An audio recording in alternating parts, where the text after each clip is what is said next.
Hey, what's up you guys? Ryan Haury here with another poker vlog. This time I decided to drive back out to Firekeepers, which is one of my favorite places to play here in Michigan.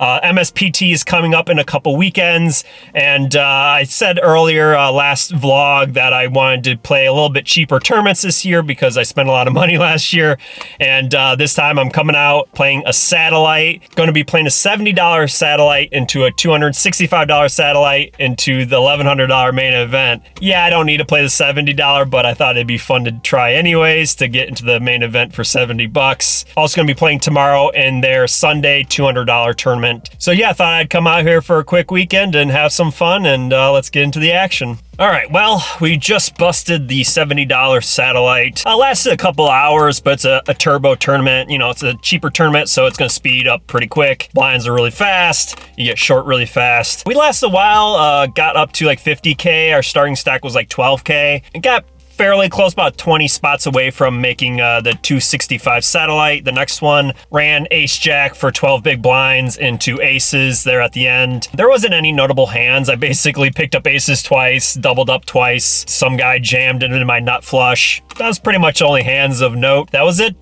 Busted, and 265's next, and I'll see you then. Well, we just busted the 265 satellite into the MSPT. Pretty much the same story as the last tournament.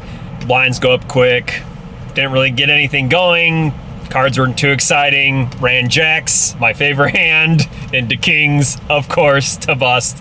So yeah, nothing too exciting to talk about there. I really want to play the MSPT, but I know I'm going to be going to Vegas this year. I'm going to be spending a lot of money there. I'm going to be there for almost 2 weeks and playing a lot of poker. So I kind of want to save up and not play MSPT. Although I'm tempted to play it, so we'll see. But my shot to satellite into it failed. Tonight's Saturday, freezing cold Saturday here, April, Michigan, unfortunately. But tomorrow I'm going to be playing the $200, so I will see you guys then. All right, now let's talk about the $200 tournament. Yesterday, I'm obviously not at Firekeepers. I'm back home. I played all day yesterday, ran super deep. I got home at 2 a.m. I wasn't going to sit in my car and do vlogs at 2 a.m. So I'm back home now, and yeah, let's get into it. So starting off, starting stack was 25,000. Fairly early on, there was a short stack. I had flop 2 pair. He had an up and down straight draw. Unfortunately, he got there, and that knocked me down to 15K pretty early on. And then not too later, I had flopped another 2 pair, which beat another guy's 2 pair, doubled me up to 38,000 in chips. And then we had pocket jacks again, which, you know, I never win with the hand. I ran those into kings, so that got me down to starting stack of 25K. All right, the first hand I'm going to talk about is Queen Jack suited from the small blind. It goes limp, limp, limp, limp, limp. And we see a flop of ace 9 10, so we have an up and down straight draw. It goes checks around on the flop. Now, first of all, this is a $200 tournament. The players are pretty soft overall. They play their hands face up. They basically will bet if they have top pair. They only raise like really good hands. So that allows me to basically exploit them a little bit easier. So on the flop of ace 10 9, it goes checks around, and most people would bet their aces, so I wasn't too afraid of anybody having a big pair there. The turn is a 7, so I decide to bet big. I bet 2,400 into 3,000. Now, betting into 5 players is not a great idea when you're bluffing, but I feel like I still have enough equity, so I go for it, bet a brown pot, get 1 caller. The river is a brick. I'm blocking 2 pairs. I'm blocking straights. Most players are going to be pretty weak here, so I decided to pot it again. I bet 7,800 into about an $8,000 pot. The person who called me on the turn tanked for a bit and ended up calling with pocket 8s. Not a great call from him. There's so many hands that beat him, obviously.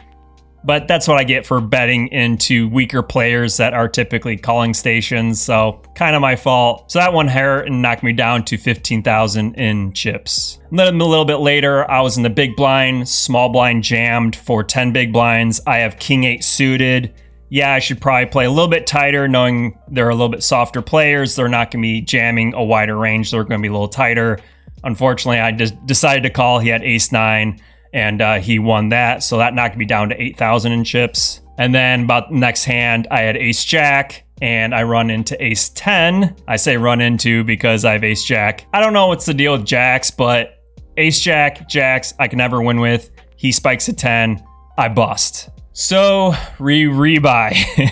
We re-enter, get into another table. Pretty early on, I had king, queen. Blinds are getting pretty high. I'm getting pretty short. I raise, somebody jams for like 10 bigs. I call, run into ace, king, lose that one, get down to 15,000 in chips. And then we win a coin flip, ace, queen versus eights, and we double up to 28,000 in chips. And then finally, we had a nice double up. We had pocket sevens, flopped a set of sevens versus someone's king, queen, and they flopped a king, so we doubled there, got up to 60,000 in chips. And then the next hand I want to talk about, I had ace deuce of diamonds from the button. I raised, small blind calls. Flops king jack 8, 2 diamonds. He checks, I bet, and he check raises. I know that king jack, that's going to hit the small blind's calling range, but he check raises. I'm still going to call with my nut flush draw, so I call. The turn though, he decides to check. Now I'm kind of thinking, typically if you check raise on the flop, you're going to continue betting on the turn. So when he checks back on the turn, I kind of feel like he is kind of giving up with the hand, or he has a really marginal hand, like some weak king, or like a jack, or maybe just a straight draw. I decided to just check it back. River is a complete blank, like a 3, and he checks again. So now I definitely know he has a really weak hand, and I definitely feel like I need to bet big here either way just to get him off the hand if he does have some type of marginal jack. So I am kind of targeting a jack there, and I do feel like I do need to go larger sizing here if I'm going to bluff. The pot's like 30K, and I only have like 35, 40 left. So I decided to just go for a bluff jam. Obviously, I missed my flush draw. I'm just pure bluffing here. He tanks for a bit, and thankfully he folds. So that was a nice pot. That got us up to about 85,000 in chips. All right, next hand I want to talk about, I had ace king offsuit from the small blind.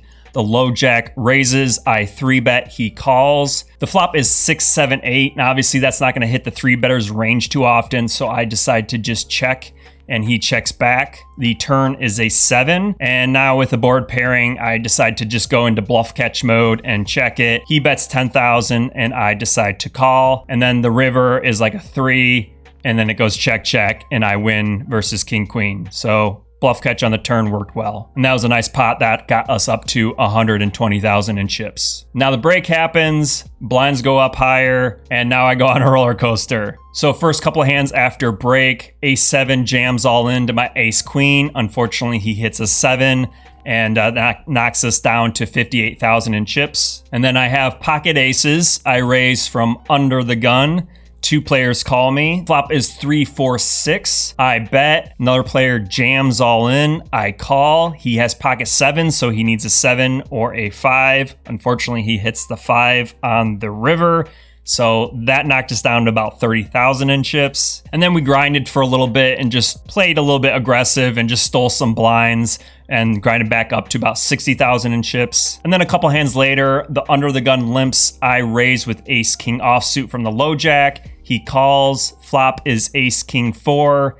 He leads into me. I jam. He calls. He just has a 6, so we get a nice double there. And then a couple more hands later, I have pocket kings. Someone raises. Another person calls. I squeeze, raise. Everyone folds. Pick up another pot there, and we get up to 150,000 in chips. And the next hand to talk about, I was under the gun with ace queen offsuit. I raised. Big blind comes along. Flop is queen 9, 4, diamond, diamond. He checks. I bet. He calls. The turn is a king. Now he checks. I probably should pot control at this point and just turn my hand into a bluff catch. Some straights get there and an overcard.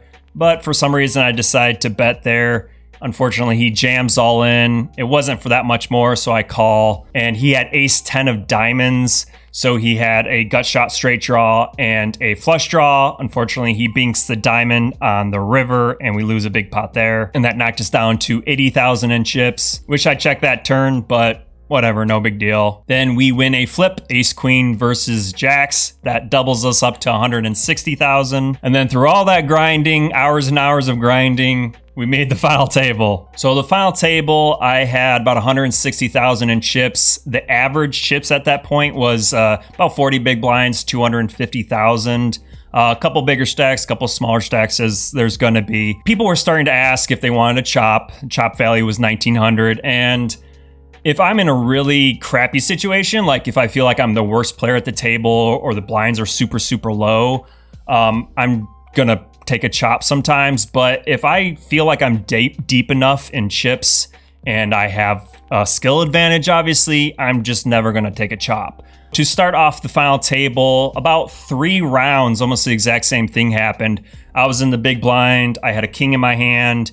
I would hit a king. People would play their hands passively, not raise pre-flop, and I would just win these little pots one after another. That got me up to 250,000 in chips. One of those hands, somebody limped pocket jacks, for instance, and let me hit a king for free, and he got punished for it. So we got to 5-handed, and I had a pretty good situation. I had 2 short stacks on my left that were playing very, very tight, so I just started attacking them. And I kind of just noticed that even the chip leader, who had 700, 800,000 chips, just wasn't playing much. So I decided to make a very aggressive move and just start badgering everybody and raising almost every hand. First hand I want to talk about, I had king 8 suited, under the gun, small blind and big blind come along. The flop is 5-5 deuce. Again, they should have that in their range sometimes, but they're very tight players, so I don't expect that to hit them. It goes check, check, and I bet. One person calls. The turn is a 7, and I'm just in full bluff mode right now. He checks, I bet again. He calls. The river is a 9. The player checks again, and again, I'm just in full bluff mode, pure aggression. I bet really big, and he decides to fold. So that was a nice pot. That got us up to 350,000 in chips. And then a couple hands later, again, they're playing pretty passively, allowing me to hit my hand. So I got to see 5 cards for very cheap and hit a straight. So that got me up to 450,000 in chips. And then another hand later, I had Jack 10 with the Jack of Hearts on the button. I raise, the big blind calls. Flop is 6, 8, 10 with 2 hearts. He checks and I bet, and he check raises. I have a backdoor flush draw, a straight draw, top pair. I'm not going anywhere. I jam all in, and he snap folds. So we pick up a nice pot there, up to 580,000 in chips. So from that point on, I was just very aggressive, still just badgering the short stacks on my left. The big blind at this point pretty much folded ace king pre-flop one time to someone's all in, and he's like, I'm not going to put my tournament life to stake with ace king. I'm like, yes, you should. So knowing that information, I was like, I'm just going to pretty much jam all in every hand because he's folding so tightly. And one of the hands I had like ace 3, jammed all in on the button. Big blind had ace 10 suited, showed it and folded. I don't know why he's making those big folds, but allowed me to pick up so many chips. Then we got to 3-handed, and I basically just raised 100% of hands. Doesn't matter. Keep on going. Keep on badgering. No one was 3-betting me. No one was playing back at me.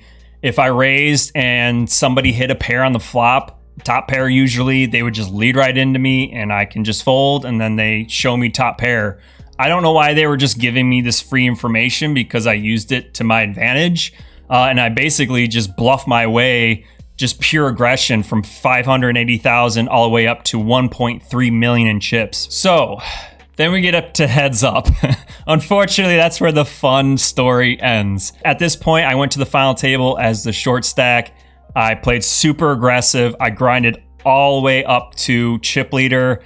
And unfortunately, I think it was my own fault. I think I just didn't know how to shut off the motor, and I didn't hit the brakes, and I just continued being very aggressive. But unfortunately, I was being aggressive into him hitting his hands. And there were like 5, 6 hands in a row where I would just be aggressive, raise, and he would call, he would hit top pair, and he would bet, and I had nothing, so I folded. He would show top pair. Like, he was playing his hand face up, basically. He admitted that he never knew how to bluff. He was a very open and honest guy. I believed him, at least. And he never bluffed, and he always had the goods. And I just basically kind of punished myself. Blinds got higher, and I kind of chipped away at myself. Like, I don't know. I think I outplayed myself. And then I ran into a big hand. This is the last hand I wanted to talk about. I had Jack deuce on the button. Of course, I raise. He calls. The flop is Jack, Deuce, Ace, and again, he leads into me. Now, this is a very interesting hand because typically, if I'm playing against a really good player, I'm going to be very aggressive and I'm going to raise 90% of the time there. But against somebody who, unfortunately, he had a chip lead at that point. If I had the chip lead, I would be more likely to just jam it all in there and get it all in, win a big pot, knock him out, tournament's over. But because he had the chip lead but I had the skill advantage, it's more advantageous to me to play basically small ball and just be very aggressive, but don't go nuts. Like if I have pocket sixes, I don't want to just jam all in there. I know I can play these small pots and just eventually whittle him down. I don't want to just put it all in for like, my whole stack when I can just slowly whittle away at him and keep the skill advantage. So even if I had hands that I would be willing to go all in with, I decided to just play aggressive and steal the pots on the flop or the turn, because that usually worked and allowed me to chip up. So on this specific board, Ace, Jack, Deuce, against a really good player, I'm gonna go all in or be aggressive, bluff. But because I want to keep the pots small against somebody who I know is never going to fold an ace here, there's no reason to jam all in, because if he does happen to have a bigger two pair or get lucky on me, I'd rather keep the pot small unless I know I have the nuts and I want to get the most value out of him. So he leads, I just decide to call. Turn is a 3, he bets again and I call, and the river is a 6.